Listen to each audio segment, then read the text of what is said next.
Hi everyone, Michael from Bullion Now, bullionnow.com.au. So, a little bit of an educational video today. We get a lot of people coming into the store and they're worried about today's price. Am I buying it at a high? Am I buying it at a low? Am I getting value for money? Those types of questions are everyday questions that we field here at Bullion Now. And I guess I'd like to attack a part of it. And that's the people who are looking to buy gold for a longer term investment. So not the person who's buying it today because they want to sell it in 6 months at a profit, but more, I've got this money and I want to know that it's going to be worth something into the future.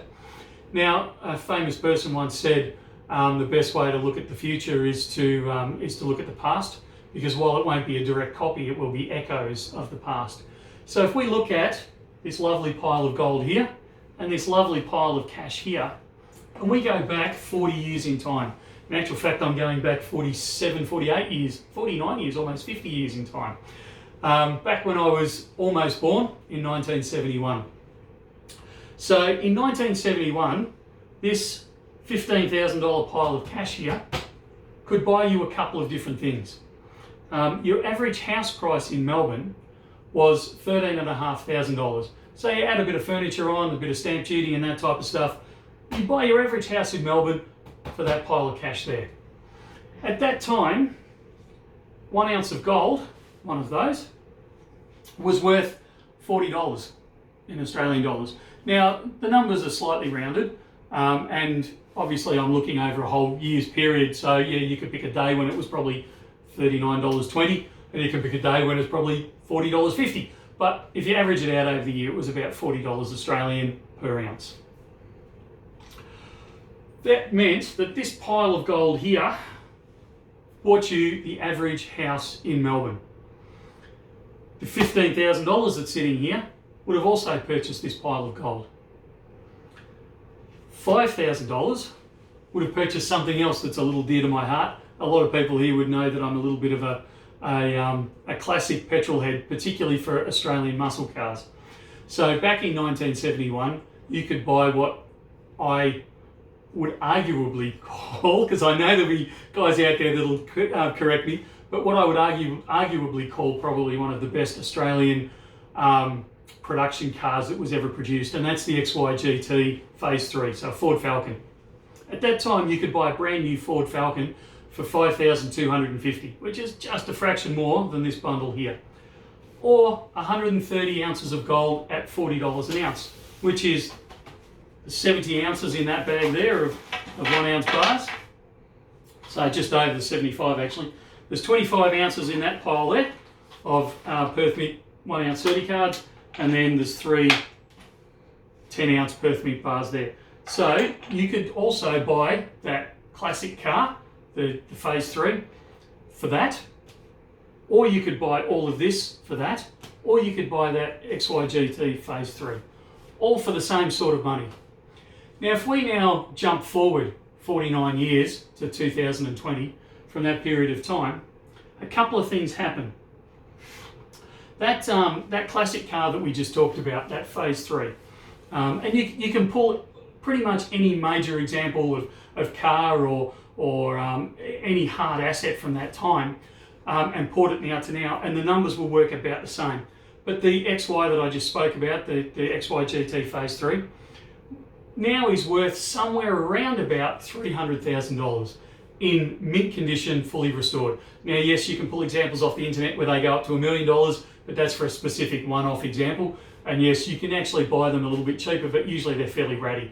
But if you're looking for a nice, brand new, stock standard XYGT Phase 3, currently you're going to pay somewhere around about $300,000 Australian for it. The current spot price of gold in Australia, in Australian dollars at the moment, is about $2,500 per ounce. So if you do the maths, this 130 ounces of gold here would still buy you that same car in today's terms. However, this $5,000 of cash that would have bought the car or bought the gold in 1971, in 2020 would barely pay for the tyres on that car.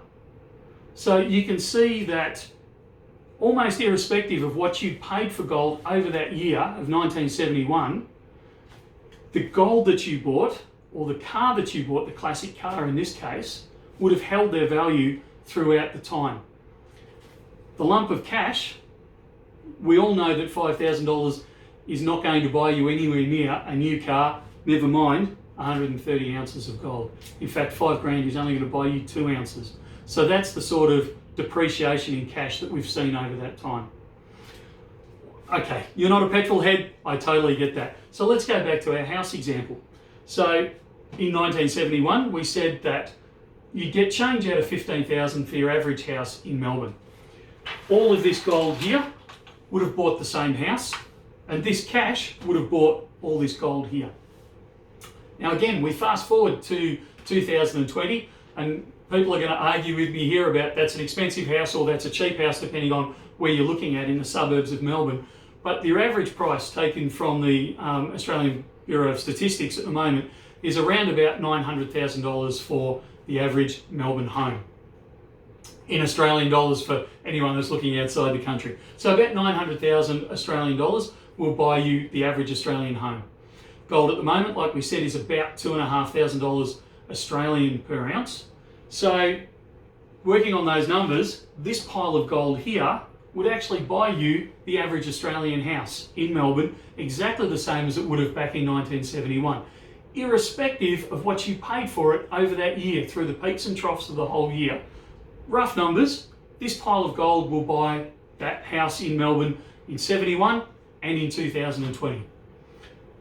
Our $15,000 in cash today, while in 1971 would have purchased that same $900,000 equivalent house, today wouldn't even pay the stamp duty on that $900,000 house. So again, we've seen the devaluation of this currency, this dollar, over that 49-year period.